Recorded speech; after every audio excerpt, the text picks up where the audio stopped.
नमस्कार दोस्तों, एमपीडिया YouTube channel पर आप सभी का पुनः स्वागत है।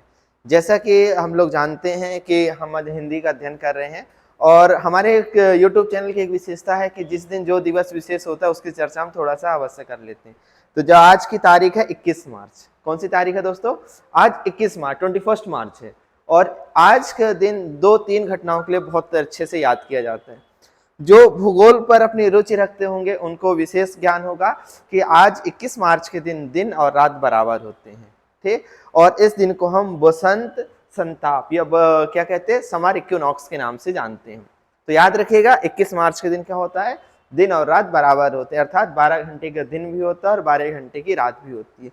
इसी के साथ कुछ पर्यावरण प्रेमी होंगे जो ये समझते होंगे कि इस पृथ्वी पर वृक्षों का होना बहुत ही महत्वपूर्ण है और वृक्ष एक वो भाग है जो हमें ऑक्सीजन प्रदान करते हैं, ध्वनि प्रदूषण रोकने में सहायता करते हैं और बादलों को आकर्षित कर बारिश करने में भी सहायक होते हैं।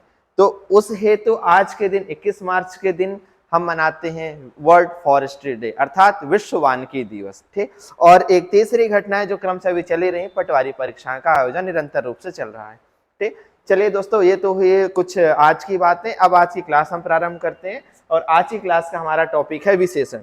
जैसा कि आप सभी को ज्ञात है कि विगत क्लास में हम लोगों ने अध्ययन किया था किसके बारे में, सर्वनाम के बारे में अध्ययन किया था कि सर्वनाम कितने प्रकार के होते हैं। 6 प्रकार हमने देखा था। संज्ञा के स्थान पर जो प्रयोग होते हैं वो क्या कहलाते हैं, सर्वनाम कहलाते हैं, ठीक। और इसी कड़ी को आगे बढ़ाते हुए आज हम लोग विशेषण में प्रवेश करते हैं,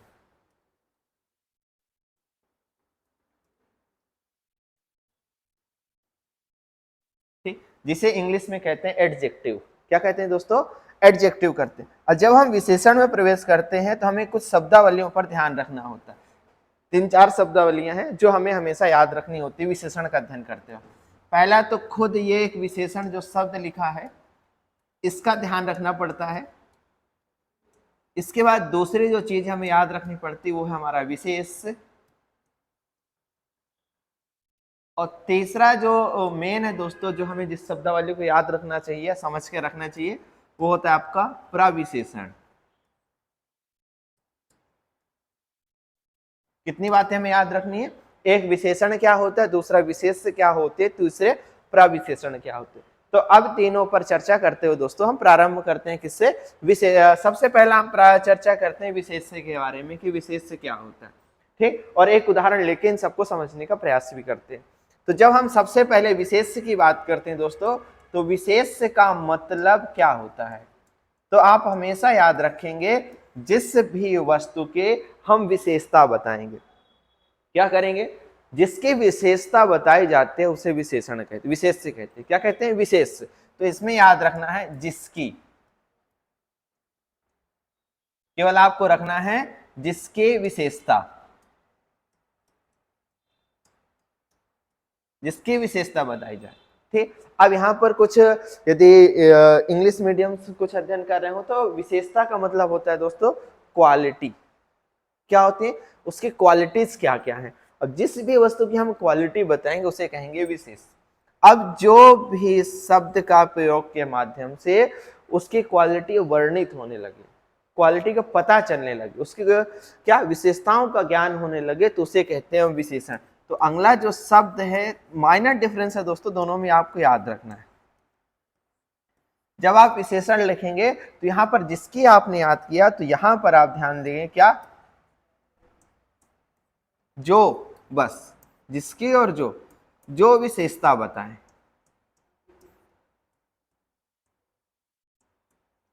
उसे क्या कहते हैं, विशेषण। आप लिखने के लिए हमेशा क्या रखेंगे, जिस शब्द की विशेषता बताई जाती है तो उसे क्या कहते हैं, विशेष से कहते हैं। जो शब्द विशेषता बताता है उसे हम विशेषण कहते हैं। और तीसरे जो शब्दावली लिखी हमने प्रविशेषण, तो प्रविशेषण के बारे में आपको क्या याद रखना है दोस्तों,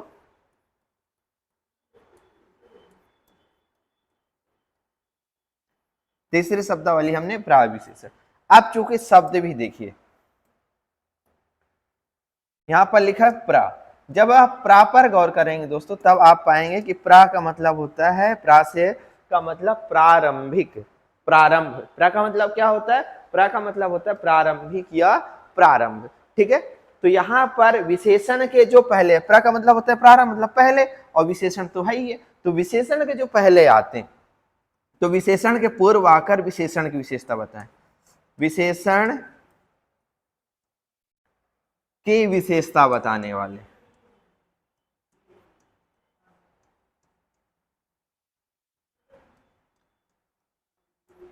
विशेषण की भी जो विशेषता बताते हैं उसे हम कहते हैं प्राविशेषण। क्या कहते हैं दोस्तों? प्राविशेषण। मतलब हमने लिखा ना प्रा मतलब प्रा का मतलब होता है पूर्व या पहले। तो कुछ शब्द ऐसे होते हैं जो विशेषण के पहले आ जाते हैं और उसकी विशेषता बताना वो प्रारंभ कर देते हैं। चलिए अब हम उदाहरण के माध्यम से देखते हैं तो तीनों चीजें थोड़ा सा क्लियर हो जाएगी। जैसे मान लीजिए हमने क्या कहा कि आपको कुछ, यदि आपके आसपास कुछ भी वस्तु हो तो उनको हम उठा लेते हैं, कुछ भी उठा लेते हैं, कोई भी शब्द, है ना। मान लीजिए हमारे पास क्या है, टोपी हमने पहन के रखी, चूंकि गर्मी का मौसम आने वाला है तो साफी और टोपी अवश्य पहनी जाएगी, तो हमने टोपी शब्द उठा लिया। क्या उठा लिया? टोपी। अब हम टोपी देखते हैं दोस्तों, तो टोपी क्या है, टोपी कैसी है? मान लीजिए हमने लिखा लाल टोपी। क्या लिखा हमने? लाल टोपी, रेड कैप। ठीक, आज जब ऐसा लिखा दोस्तों, तब यहां पर देखिए आप कैसे पहचानेंगे कि विशेषण कैसा है कैसा नहीं है। तो उसके लिए आपको पूछना है टोपी कैसी है। अब यहां पर गौर कीजिए थोड़ा सा, और यह टोपी शब्द लिखा, तो टोपी क्या है? टोपी आप देख पाएंगे तो टोपी क्या लग रही है? संज्ञा लग रही है। क्या लग रही है? संज्ञा। और कौन सी संज्ञा? टोपी, कोई भी टोपी हो सकती है, तो आपकी जातिवाचक संज्ञा होगी, क्योंकि टोपी वीरेंद्र सहवाग वाली भी हो सकती है। टोपी कौन सी हो सकती है? जो सौरभ गांगुली पहनता था वो भी हो सकती है, कि नहीं हो सकती? जो हम सिंपल पहनते हैं वो भी टोपी हो सकती है। ठीक, तो टोपी कौन सी हो गई? टोपी हो गई संज्ञा। और ये किसकी विशेषता बता रहा है? संज्ञा की विशेषता बता रहा है। तो आप वो स्लाइड में थोड़ी सी कुछ चीजें और लिख सकते हैं। क्या लिख सकते हैं? हम लोगों ने विशेषण लिखा है, तो विशेषण में आप लिख सकते हैं कि किसकी विशेषता बताई जाती है विशेष में? संज्ञा की। किसके? तो हमेशा याद रखिए, कभी भी आपसे प्रश्न पूछ लिया जाए विशेषण किसकी विशेषता बताते हैं, तो विशेषण संज्ञा की विशेषता बताते हैं। अब सब संज्ञा है तो संज्ञा के स्थान पर हम सर्वनाम का भी प्रयोग कर सकते हैं। तो विशेषण किसकी किसकी विशेषता बताते होंगे दोस्तों? तो संज्ञा अथवा सर्वनाम की। अब यहां से आप परिभाषा विशेषण की क्या बनाएंगे? क्या बनाएंगे? संज्ञा अथवा सर्वनाम की विशेषता बताने वाले विकारी शब्दों को विशेषण कहते हैं। तो आपसे प्रश्न भी पूछ लिया जाए कि विशेषण किसकी विशेषता बताते हैं, तो हमेशा याद रखेंगे विशेषण किसकी विशेषता बनाते जाते हैं दोस्तों? विशेषण संज्ञा और सर्वनाम की विशेषता बताते हैं। क्लियर हो गया? ठीक, चलिए अब हम लोग फिर से अपने इसी में आ जाते हैं। अब यहां पर आप देखेंगे क्या लिखा हमने? लाल टोपी। टोपी कैसी है? टोपी लाल है। तो लाल क्या हो गई? इसकी विशेषता। तो ये विशेषता बता रहा है, तो इसे हम कहेंगे विशेषण। क्या कहेंगे दोस्तों? विशेषण कहेंगे। और टोपी को हम क्या कहेंगे? टोपी को हम कहेंगे विशेष। टोपी को क्या कहेंगे दोस्तों? हम विशेष से कहेंगे, और लाल को क्या कहेंगे? विशेषण। अब इसी तरीके से अब एक शब्दावली और है हमारी प्राविशेषण। तो उसको हम कैसे पहचानेंगे? तो मान लीजिए लाल टोपी तो लिखा है, अब हमने कह दिया हल्की लाल। हल्की लाल या गहरी लाल। तो जब हल्के लिख दिया तो हल्की अब किसकी विशेषता बताने? टोपी लाल तो है, रेड कलर की टोपी है, लेकिन अब कैसी है? लाइट है, ना कि सिंपल लाल। अब लाल में भी एक विशेष कलर होगा कि नहीं होगा? हल्का लाल। तो अब ये क्या कहलाएगा? ये कहलाएगा अब आपका प्राविशेषण।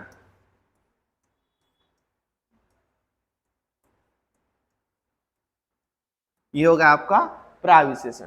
तो आप हमेशा याद रखेंगे संज्ञा आती, संज्ञा के बाद क्या आता है? विशेषण, और विशेषण के बाद क्या आता है? प्राविशेषण। ठीक, ये तीनों चीजें आपको याद रखनी है। कभी भी आपसे पूछ लिया जाए कि विशेषण, विशेष या प्राविशेषण क्या होते हैं। इसके बाद अब आगे आते हैं तो कुछ चीजें ऐसी कॉम्प्लिकेटेड होती है प्रकार देखने से पहले, जहां पर हम गलतियां कर देते हैं कि क्या विशेषण लिंग के अनुसार आते हैं, संज्ञा की जो लिंग होती है उसके अनुसार प्रयोग होते हैं, क्या इनमें वचन के अनुसार परिवर्तन होता है? तो ये ध्यान देने के लिए आप यहां पर गौर करिए, हमने केवल टोपी लिखा है, और जब अब आगे हम ये लिख दे, मान लीजिए एक अगला उदाहरण लिखते हैं। हमने एक शब्द लिखा कुत्ता या घोड़ा, चलिए लिखते हैं घोड़ा, ठीक, और एक लिखा हमने घोड़ी। अब दो एक ही शब्द को हमने लिखा है अलग अलग, क्यों? क्योंकि हमें केवल क्या लिखना था, लिंग परिवर्तन। ये क्या है, ये क्या हो गया आपका पुल्लिंग हो गया, और ये हो गया आपका स्त्रीलिंग। जब ऐसा लिखा है तो अब यहां पर क्या परिवर्तन आ जाएंगे, ठीक? जैसे हमने कहा काला घोड़ा, तो यहां पर क्या लिखेंगे, काली घोड़ी लिखेंगे कि नहीं लिखेंगे? अब जब देखिए, जैसे ही संज्ञा का लिंग परिवर्तित हुआ, वैसे ही विशेषण परिवर्तित होगा कि नहीं होगा? है तो दोनों में रंग, लेकिन यहां पर लिंग के आधार पर भी विशेषण में परिवर्तन हो गया। इसलिए हमेशा याद रखेंगे कि संज्ञा के लिंग के अनुसार ही विशेषण का लिंग प्रयोग किया जाता है। इससे प्रकार अब वचन में देखते हैं, एक घोड़ा था, अब हमने लिख दिया घोड़े। क्या लिख दिया दोस्तों हमने? अब घोड़े लिख दिया। अब जब घोड़े लिख दिया तो यहां पर काला काली में से क्या आएगा, दोनों नहीं आएगा, उसके स्थान पर हम लिखेंगे काले घोड़े। मतलब यदि वचन भी हम परिवर्तित करते हैं तो हमारा जो विशेषण है वो क्या हो गया, उसका रूप परिवर्तित होगा। क्या हो गया, रूप परिवर्तित होगा। इसलिए नोट डाउन करके लिख लीजिएगा कि विशेषण का लिंग और वचन किस पर निर्भर करते हैं, विशेष पर निर्भर करते हैं। विशेष का लिंग और वचन जो होगा उसी आधार पर हम विशेषण का प्रयोग करेंगे, ठीक? ये तो नॉर्मल सी चीजें हो गई इतनी। इसके बाद कुछ प्रश्न आपसे कैसे बन जाएंगे, एक कोई वाक्य देके भी प्रश्न पूछे जा सकते हैं कि इसमें विशेषण कौन से शब्द में है, ठीक? जैसे मान लीजिए एक लिख दिया राजू, राजू ईमानदार लड़का है।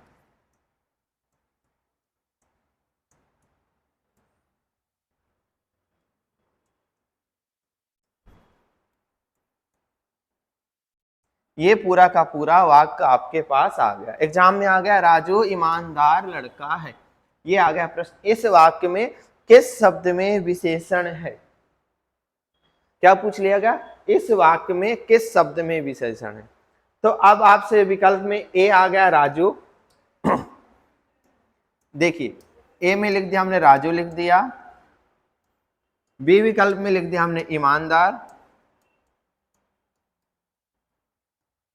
सी में लिख दिया लड़का, और डी में लिख दिया हमने है, ठीक? ये आपका प्रश्न आ गया। तब आप कैसे करेंगे, अब आपको पहचानना अच्छे तरीके से सीखना है कि भाई ये पूरा का पूरा वाक्य पढ़ने में क्या हमें पता चलता है कि कौन सी विशेषता है कौन सा नहीं है विशेषण। तो हमें अभी क्या बताया आपको, कैसा का प्रश्न करना है। तो जब आपने देखा राजू कैसा लड़का है, तो राजू कैसा लड़का है, राजू ईमानदार लड़का है। तो ईमानदार क्या होगा, उसकी विशेषता हुई कि नहीं हुई, ठीक? तो आपको कौन सा शब्द हो जाएगा, ईमानदार शब्द में क्या हो जाएगा, विशेषण हो जाएगा। तो एग्जाम के पॉइंट ऑफ व्यू से वर्तमान में कुछ क्वेश्चंस आपसे से डायरेक्टली पूछ लिए जाएंगे कि किस शब्द में विशेषण है किस शब्द में नहीं है, या दूसरा तरीका यदि पूछा जाएगा उसे कॉम्प्लिकेटेड करने का तो ऐसे दे दिया जाएगा एक वाक्य बना के। और ये जो वाक्य के रूप में जब भी दिया जाएगा दोस्तों तो ये सबसे सरल हो जाता है। क्यों? क्योंकि हमें उससे विशेषताओं का अंदाजा लगाना आसान होता है, और इससे हम क्या कर सकते हैं, आंसर को बड़ी सटीकता से प्रस्तुत कर सकते हैं, दे सकते हैं। तो आप यहां पर देखिए ईमानदार, अब यहीं पर यदि हम अलग से एक शब्द लिख देते हैं, क्या लिख दिया हमने, ईमानदारी। अब ये बताइए ईमानदारी शब्द में क्या है, विशेषण है कि संज्ञा है? ईमानदारी शब्द आ गया, तो ईमानदारी शब्द में विशेषण है या संज्ञा? तो अब यहां पर आपको ध्यान देना पड़ेगा, जो ईमानदारी होती है, ईमानदारी आपकी हो जाती है भाववाचक संज्ञा। क्या हो जाती है, भाववाचक संज्ञा हो जाती है। और ये क्या हो जाती है, ईमानदार क्या हो जाता है, उसकी विशेषता। क्योंकि कोई भी शब्द जब दिया रहे दोस्तों तो उस शब्द ने आपको पहचानना है विशेषण है या नहीं, तो उस शब्द से को उपयोग करते हुए एक वाक्य बनाएंगे आप, क्या करेंगे, उस शब्द का प्रयोग करते हुए एक वाक्य, ईमानदारी, राजू ईमानदारी लड़का है। तो क्या ये वाक्य जच रहा है कहीं किसी तरीके से? नहीं जच रहा है, मतलब कोई वो ही नहीं बन रहा है, फ्लो ही नहीं बन रहा, क्योंकि वाक्य हम लोगों ने अध्ययन किया, वाक्य में एक लय आना चाहिए, प्रवाह आना चाहिए। तो जब ईमानदारी बोलेंगे, राजू ईमानदारी लड़का है, तो पूरा का पूरा गलत हो गया। तो यहाँ पर आप गौर करेंगे कि भाई ईमानदारी जो शब्द है वो विशेषता नहीं बता रहा है, क्या कर रहा है, ये खुद एक संज्ञा है। और कौन सी संज्ञा? ये भाववाचक संज्ञा। तो जब भी आप प्रश्नों को सॉल्व करें तो इन चीजों पर विशेष गौर कीजिएगा कि भाववाचक संज्ञा और विशेषण ये दोनों आपको बड़ा कंफ्यूज करते हैं। जैसे हमने कहा ईर्ष्या, क्या कहा? ईर्ष्या, ठीक। अब ईर्ष्या शब्द में कौन से हो जाए? ईर्ष्या क्या हो गई? भाव हो गई, फीलिंग्स हो गई।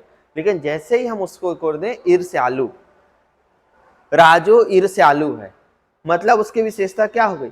जैसे मान लीजिए हमने कहा कपटी, कंजूस, है ना, तो क्या हो जाए? राजू कंजूस लड़का। कंजूसी और कंजूस में देखिए अंतर थोड़ा सा, फिर हम लोग इसके प्रकार देखते हैं। हमने मान लीजिए आपसे बोला दो शब्द लिखे, इसमें से कौन सा संज्ञा है कौन सा नहीं। एक शब्द हमने लिखा कंजूस और एक शब्द लिखा हमने कंजूसी, ठीक। जब कंजूस और कंजूसी दो शब्द लिखे तो अब इसमें कौन सा विशेषण है कौन सा नहीं है, ठीक। तो यहां पता करने के लिए आप सिंपल सा एक वाक्य बनाएंगे, जैसे बता रहे हैं सेम वैसे ही आप वाक्य बना लीजिए। एक कोई नाम उठा लेना है, बस उससे की सहायता से बना दीजिए। जैसे कंजूस लिखा है तो हमने कहा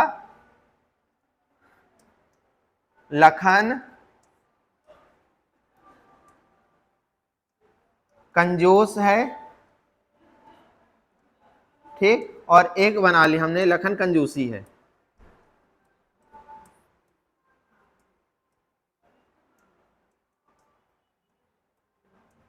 अब देखिए दो वाक्य हमने बना, कुछ नहीं किया, एक नाम जोड़ के केवल और केवल हमने वाक्य बनाने की कोशिश की है। और जब हमने ऐसा बनाया तो आप खुद पढ़िए किस वाक्य में प्रवाह आपको लग रहा है, लखन कंजूस है या लखन कंजूसी है। तो आपको यहाँ लग रहा है किसी रूप में भी मैच नहीं कर रहा है, ठीक है। और ना ही तो एक क्रिया हो रही है, क्योंकि लखन भी हमें संज्ञा लग रहा है और कंजूसी भी क्या लग रही है? संज्ञा लग रही है। परंतु जब यहाँ पढ़ते लखन कंजूस है तो हमने प्रश्न किया लखन कैसा है, लखन कैसा है, तो लखन कैसा निकला? लखन कंजूस निकला। लखन कैसा निकला? कंजूस निकला। तो कंजूस आपको क्या हो गया? कंजूस हो गया आपका विशेषण। तो ठीक है दोस्तों, आपको पहचानना बिल्कुल ऐसे ही है कि कैसे हम क्या करेंगे क्या नहीं करेंगे, ठीक है। चलिए अब हम देखते हैं विशेषण के प्रकार। ये तो हो गया विशेषण पहचानने का तरीका और आपको क्या करना है क्या नहीं करना। अब हम लोग अध्ययन करते हैं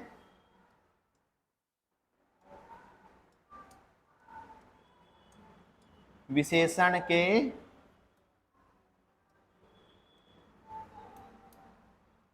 प्रकार। अब जब हम विशेषण के प्रकारों का अध्ययन करेंगे तो थोड़ा सा हम फ्लैशबैक में जाके थोड़ी कुछ चीजों का और देख लेते हैं। क्या देखते हैं? थोड़ा सा हम लोग देखेंगे दोस्तों, क्योंकि हम लोगों ने अध्ययन तो कुछ चीजों को कर ही लिया है, ठीक।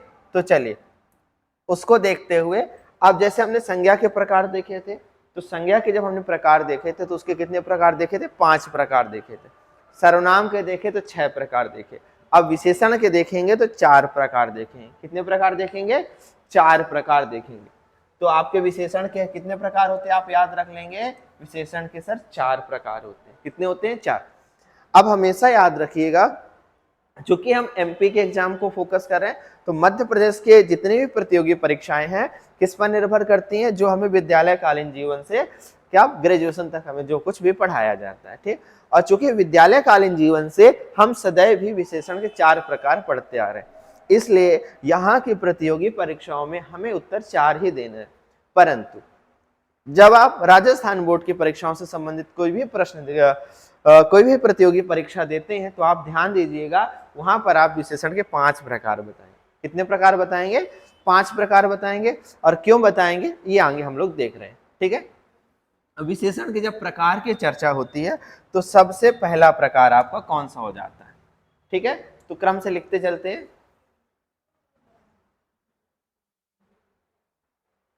पहला प्रकार आपका हो जाता है गुणवाचक विशेषण।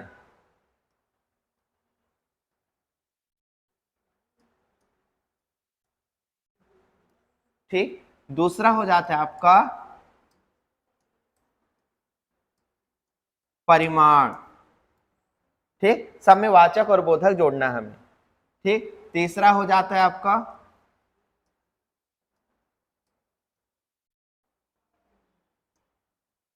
संख्यावाचक, और लास्टली आपका हो जाएगा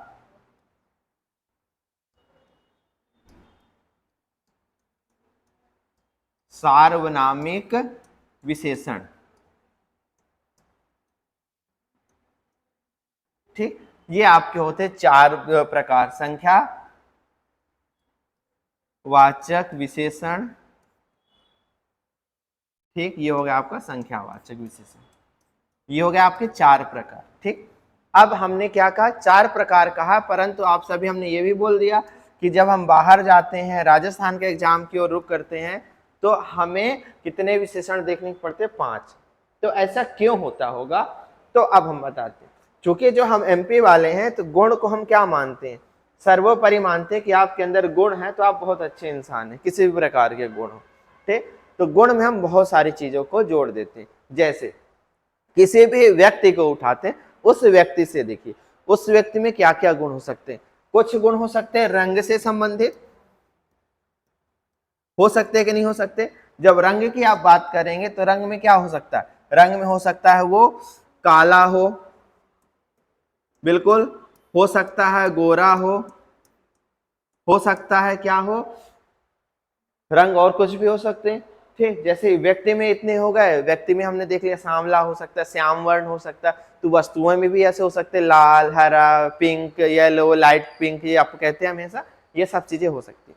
इसके बाद देखिए आकार हो सकता है, चूंकि हम एमपी वाले मजाक उड़ाने में भी बहुत आगे होते लोगों का, कोई इतना सा दिख गया तो उसे कह देते हैं नाटा बौना, ठीक। कोई ज्यादा दिख गया है तो फिर उसे क्या कहते हैं, बहुत बड़ा कह सकते हैं।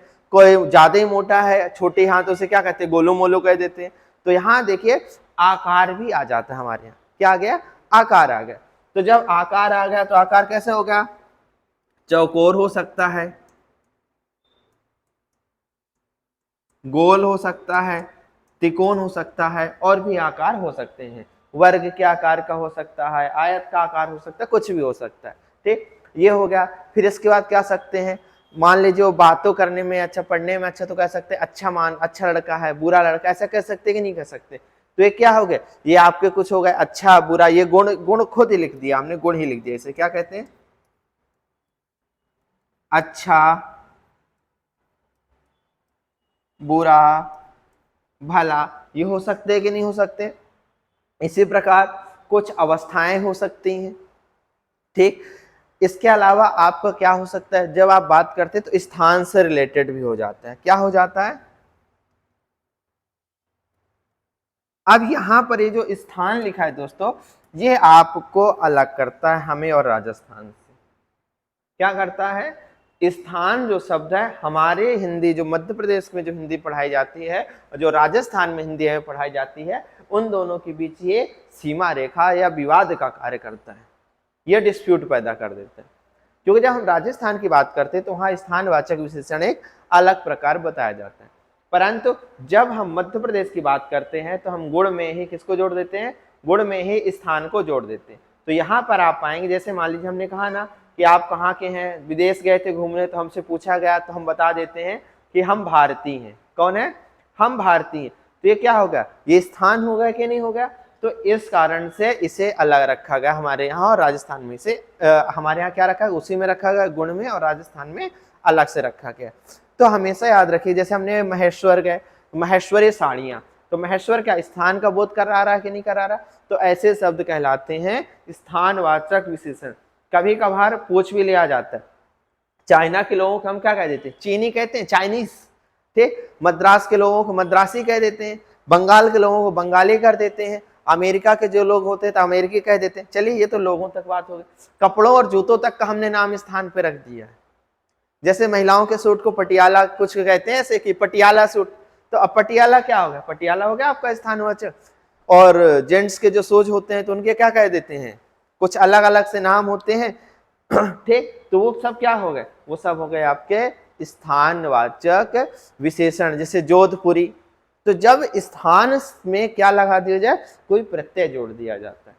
क्या किया जाए, स्थान में कोई प्रत्यय जोड़ दिया जाए और वो क्या पहचान बताने लगे, तब हम उसे कहते हैं स्थानवाचक विशेषण। तो आप ध्यान देंगे हमारे यहाँ स्थानवाचक विशेषण को हम लोग गुणवाचक विशेषण के अंतर्गत ही पढ़ते हैं, जबकि जब बाहर जाते हैं जैसे राजस्थान में चले जाए या कहीं और चले जाएं तो वहां राजस्थान में क्या कहते हैं, इसे हम अलग प्रकार से पढ़ते हैं। तो आप इन चीजों का ध्यान देंगे, ठीक है।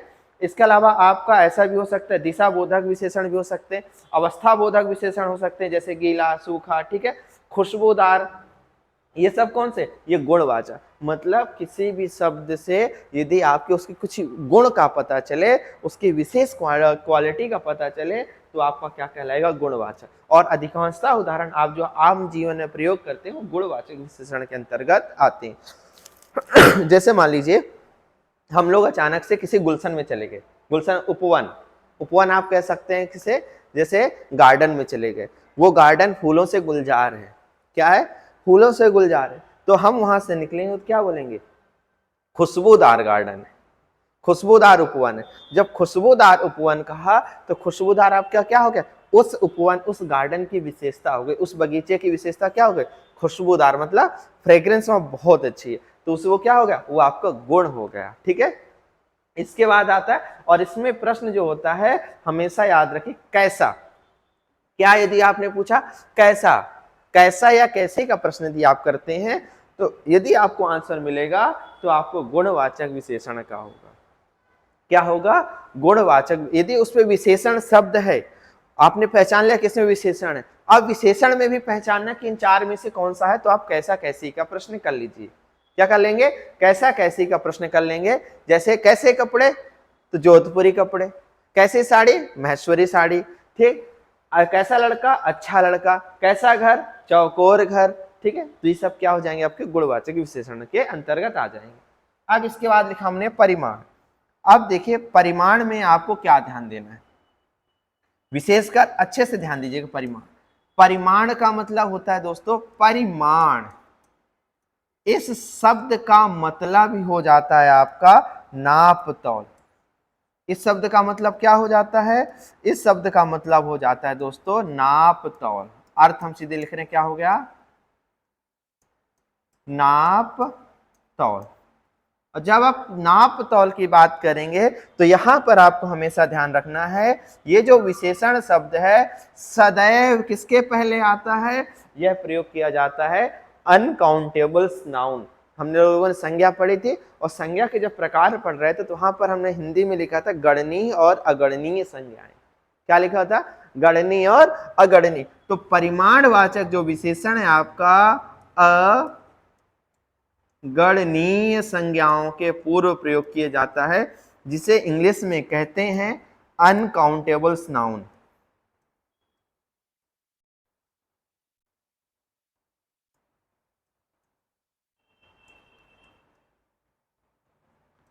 ठीक, अगणनीय संज्ञा हमेशा याद रखेंगे। परिमाणवाचक विशेषण कहाँ प्रयोग किया जाता है, अगणनीय संज्ञाओं के पूर्व प्रयोग किया जाता है। अब यहाँ पर एक तीसरी बात जो हमें ध्यान देनी है, वो ध्यान ये देना है दोस्तों, इसके तीन प्रकार होते हैं, दो प्रकार, सॉरी, इसके कितने प्रकार होते हैं, दो प्रकार होते हैं। कैसे दो प्रकार होते हैं, दो प्रकार ऐसे हो जाते हैं, एक तो निश्चित होगा और दूसरा क्या हो जाएगा, अनिश्चित।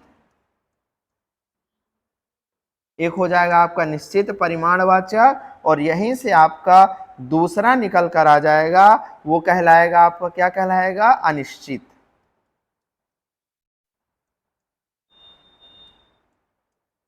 निश्चित और अनिश्चित। अब निश्चित का उदाहरण क्या होगा, अनिश्चित का, तो ये सरल शब्दों में समझते हैं, फिर दूसरे स्लाइड पे और फिर हम यहाँ पर उसको लिख देंगे। तो निश्चित और अनिश्चित में क्या अंतर हो जाएगा, तो जब आप निश्चित की बात करते हैं तो आप इधर गौर से देखिएगा, निश्चित लिखा हमने और एक लिखा हमने अनिश्चित। अब मान लीजिए अनकाउंटेबल नाउन, पहले अगणनीय संज्ञाएं कौन कौन सी होंगी आपको ये गौर करना। तो जैसे हमने कहा दूध, ठीक, हमने लिखा शक्कर,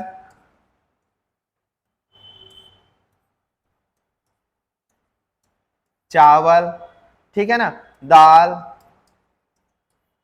प्याज। अब आप ये बताइए, हाँ यहाँ पर आप एक्स्ट्रा दिमाग बिल्कुल नहीं लगाएंगे, सामान्य जीवन के बारे में ही सोचेंगे, तब आप ये वाला सही कर पाएंगे, काउंटेबल्स और अनकाउंटेबल्स नाउन। क्योंकि बहुत सारे लोग बोल देते, इससे विशेषकर विद्यार्थी जीवन का जो हिस्सा होता है, तो हमारी आदत होती है 10 रुपए में पूरी सब्जी ले लेने की, 20 रुपए में पूरी सब्जी ले लेने की, कि ठेले में गए, बोल दिए भैया 20 रुपए में सभी सब्जी पैक कर दो, तो गिन के एक प्याज रख देगा, एक टमाटर रख देगा, एक आलू रख देगा, ऐसे करके आपकी पूरी वो सब्जी बना देगा, खिचड़ी। तो यहां पर ये वाला दिमाग मत लगाइएगा। जब भी आप ये सॉल्व करें काउंटेबल्स और अनकाउंटेबल्स नाउन को, तो आपको ये ध्यान देना कि आप एक आम नागरिक हैं, वो डेली मर्रा वाले वो विद्यार्थी नहीं कि आप गलत करें, ठीक है। तो जब आप जाएंगे परिवार के हिसाब से, तो चावल लेने जाएंगे तो 1 केजी 2 केजी कुछ लाएंगे, क्या चावल गिन के कभी आपको दिया जाएगा काउंट करके? नहीं। इसी प्रकार दाल भी नहीं दी जाएगी, प्याज हमने लिखा तो प्याज भी नहीं दी जाएगी, दूध शक्कर इनमें से कोई भी चीज ऐसी नहीं है जो आपको काउंट कर दी जाए। हमेशा कैसे दी जाएंगे? हमेशा आपको किसी न किसी से नाप कर दी जाएगी, तौल कर दी जाएंगी, ठीक। तो अब आपके यहाँ पड़ोस में गए थे, ठीक है, एक बार, और एक बार दुकान में आप जाते हैं, तो आप दुकान में जाएंगे तो क्या बोलेंगे? कुछ शक्कर दीजिए, थोड़ी शक्कर दीजिए, या 1 केजी आधा केजी, कुछ क्वांटिटी बताएंगे, ठीक है। तो जब आप किसी शॉप में जाते हैं तो आप क्या बोलेंगे? 250 ग्राम शक्कर दीजिए, ठीक। या क्या बोलेंगे? 2 किलोग्राम चावल दीजिए। या आप ऐसा भी बोल सकते हैं कि 1 पाव, क्या बोलेंगे आप? 1 पाव।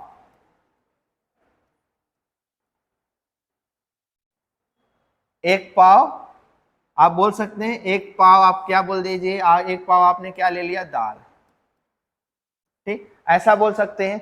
अब आप पड़ोसी के पास जाएंगे तो पड़ोसी के पास कभी 1 पाव आधा केजी की चर्चा नहीं करें, आप क्या बोलेंगे? थोड़ी शक्कर, ठीक। या बोलेंगे थोड़ा सा दूध, थोड़ा दूध, ठीक। लेकिन जब आप डेयरी में जाएंगे तो आप क्या बोलेंगे?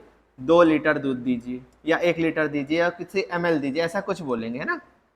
अब देखिए ये पूरे के पूरे हमने लिख दिए। अब इन जो शब्द लिखे हैं मिलजुल कर, तो इसमें आपसे पूछ लिया जाए विशेषण कहां पर है भैया? विशेषण कहां पर है? तो क्या बताएंगे विशेषण कहां पर है? तो आप बताएंगे, आप देखिए संज्ञा है, चावल संज्ञा है, शक्कर संज्ञा है, दाल, ये दूध, ये सब क्या है? ये संज्ञाएं हो गई। और अभी हमने देखा है कि विशेषण सदैव किसके पहले आते हैं? विशेषण संज्ञाओं के पहले लगाए जाते हैं। तो जब हमने पूछा कितनी शक्कर, तो क्या आ गया? थोड़ी शक्कर, ठीक। हमने कहा कितनी शक्कर, तो यहाँ आ गई 250 ग्राम शक्कर। तो आपके विशेषण क्या हो जाएंगे? यहाँ आपका विशेषण हो जाएगा थोड़ी, क्या हो जाएगा? थोड़ी। और यहाँ पर क्या हो जाएगा? 2 किलोग्राम, यहाँ पर 250 ग्राम, यहाँ 2 लीटर, और यहाँ पर 1 पाव, ठीक। तो विशेषण पर आप ध्यान देंगे कि हम गलतियां यहाँ पर कर देते हैं। कहाँ करते हैं? कि हमें लगता है कि ये जो लिखा हुआ है शक्कर और थोड़ी, ये पूरा का पूरा विशेषण हो जाएगा, तो ये विशेषण नहीं। और यहाँ आपने एक चीज और देखी होगी, सुनी गौर से, हमने क्या कहा? कितनी शक्कर, कितनी शक्कर, कितना दूध, मतलब जो क्वांटिटी। आप इंग्लिश में पढ़ते होंगे मच और मेनी का प्रयोग कहाँ पर किया जाता है, तो वहां भी देखते होंगे मच का प्रयोग होता है कहाँ पर? अनकाउंटेबल्स नाउन के साथ, और मेनी का प्रयोग होता है काउंटेबल्स नाउन के साथ। तो ये सब मच वाले हैं, किसके हैं?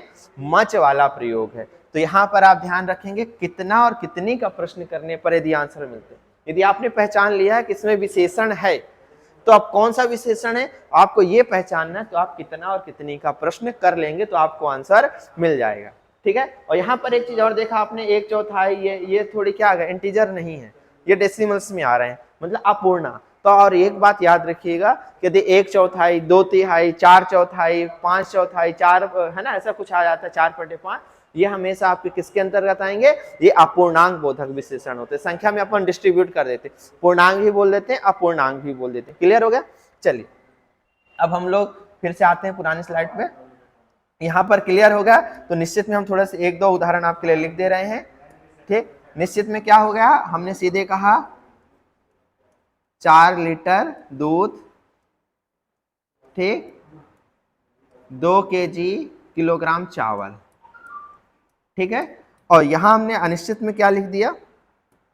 अनिश्चित में लिख दिया थोड़ा, थोड़ा दूध, तो थोड़ा क्या हो गया आपका अनिश्चित वाचक विशेषण, और ये क्या हो गया 4 लीटर और ये 2 केजी क्या हो गया, ये आपके हो गए निश्चित परिमाणवाचक विशेषण। ठीक, अब हम आते हैं संख्यावाचक विशेषण। जैसे इसमें हमने देखा क्या अगणनीय संज्ञाएं होती, तो संख्यावाचक विशेषण में हमेशा याद रखिएगा यह किसके पूर्व प्रयोग किया जाता है, ये पहला पॉइंट आपको याद रखना है, गणनीय संज्ञाओं।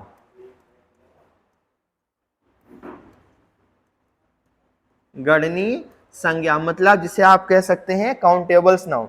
काउंटेबल्स नाउन्स के पहले किसका प्रयोग किया जाता है, संख्यावाचक।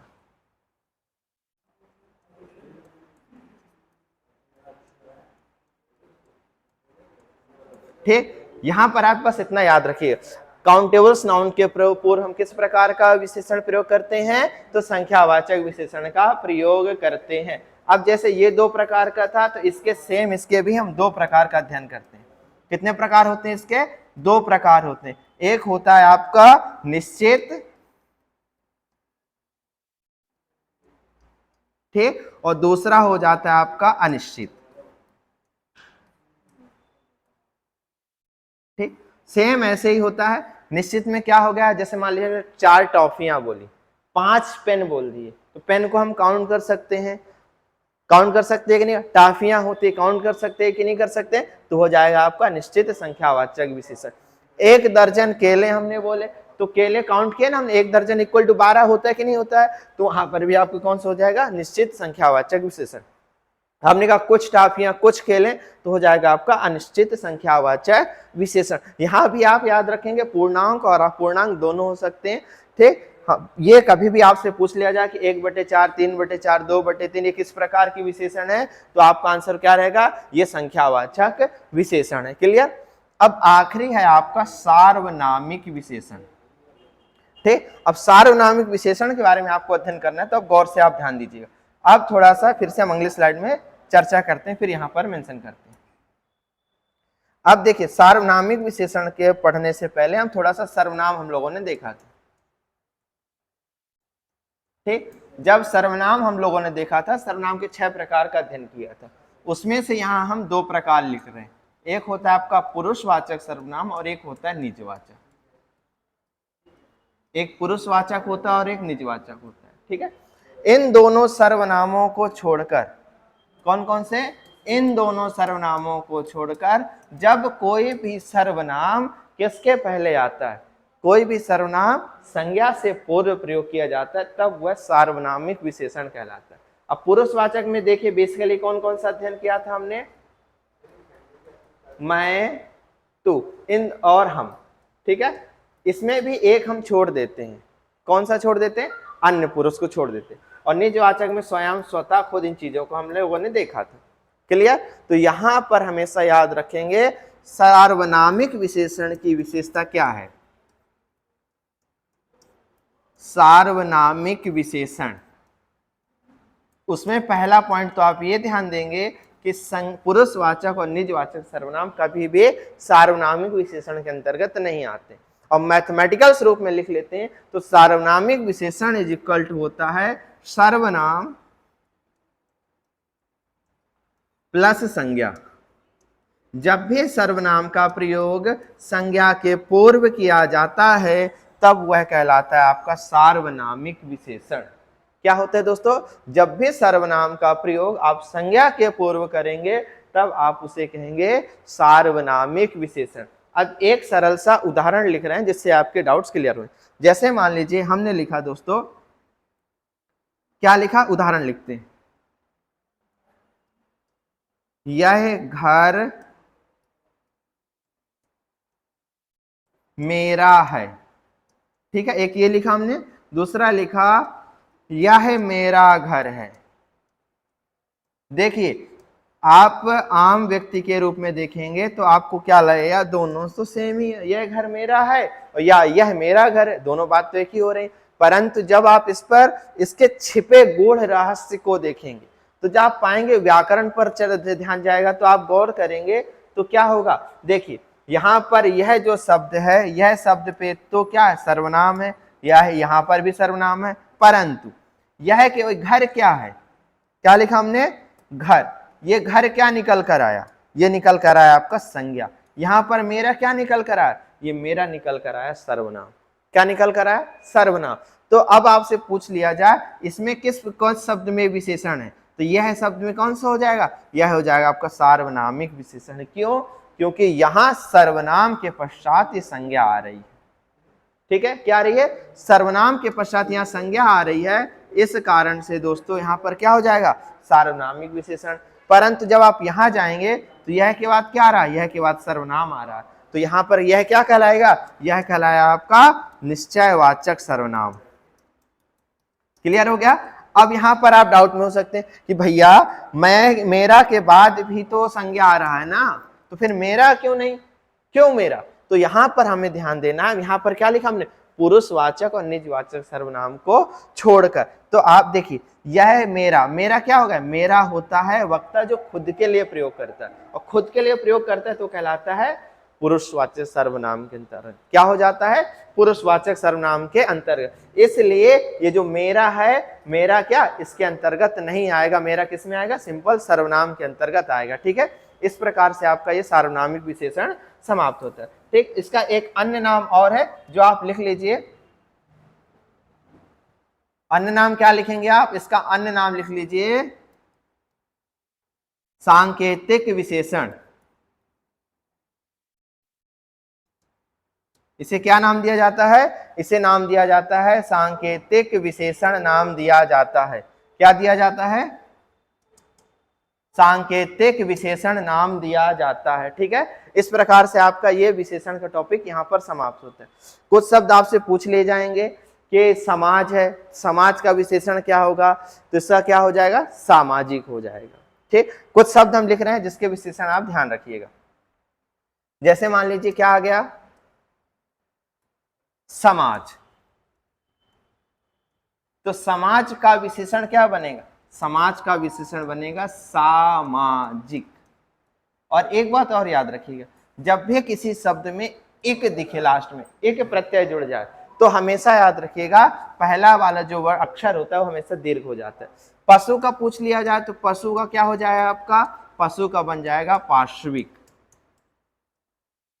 क्या बन जाएगा, पशु का पार्श्विक बन जाएगा। इतिहास का पूछ लिया जाए, इतिहास का क्या होता है, तो इतिहास का क्या हो जाएगा, ऐतिहासिक। ठीक, क्रोध का पूछ लिया जाए तो क्रोध का क्या हो जाएगा, क्रोधी। झगड़ा, झगड़ा का झगड़ालू। ठीक है, इस प्रकार कुछ महत्वपूर्ण विशेषण योग है। ठीक है दोस्तों, अब ये विशेषण के प्रकार पूरे समाप्त हो जाते हैं। इसके बाद हम थोड़ी सी एक चीज का बात का और अध्ययन करते हैं, क्या, विशेषण के अवस्थाएं, तुलनात्मक। तो आखिरी टॉपिक आज का देख लेते हैं, विशेषण के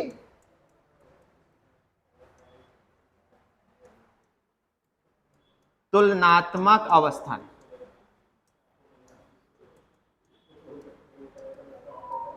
जैसे दोस्तों आप लोग डिग्री पढ़ते हैं इंग्लिश में, डिग्री 3 प्रकार की होती है। ठीक, वही डिग्री हिंदी में कहलाती है विशेषण की तुलनात्मक अवस्थाएं, और ये इनकी 3 अवस्थाएं। आपसे पूछ लिया जाए कि विशेषण की तुलनात्मक अवस्थाओं के कितने प्रकार होते हैं, तो इसके 3 प्रकार होते हैं।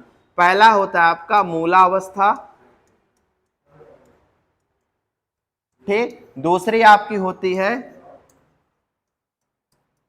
उत्तरावस्था, और तीसरी आपकी हो जाती है उत्तमावस्था।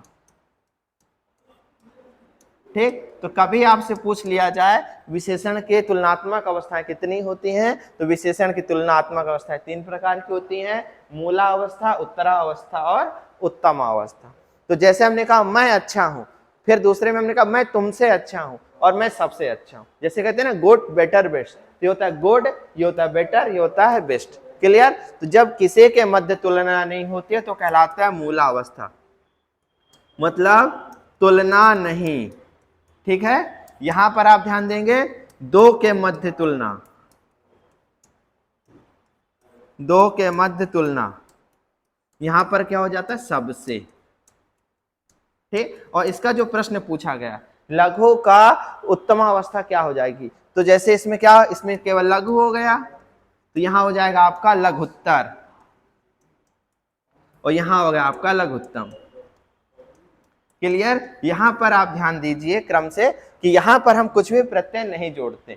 यहाँ पर उत्तरावस्था बनाने के लिए हम क्या करते हैं, जब हमें उत्तरावस्था बनानी होती है दोस्तों, तो यहाँ पर याद रखिएगा मूल के साथ क्या जोड़ा जाता है, तर या तर प्रत्यय जोड़ देते हैं, ठीक। और जब उत्तमावस्था बनानी है तो क्या करते हैं दोस्तों, मूल के साथ तम या तम शब्द जोड़ते हैं। हमेशा याद रखें, कभी पूछ लिया जाए कि लघु, लघुत्तर, लघुत्तम में से उत्तरावस्था कौन से, तो तम तर वाले कौन से होगी, उत्तरावस्था होगी, और तम वाले उत्तमावस्था होगी, ठीक है। इस प्रकार से हमारी आज की क्लास समाप्त होती है दोस्तों। तब तक के लिए नमस्कार।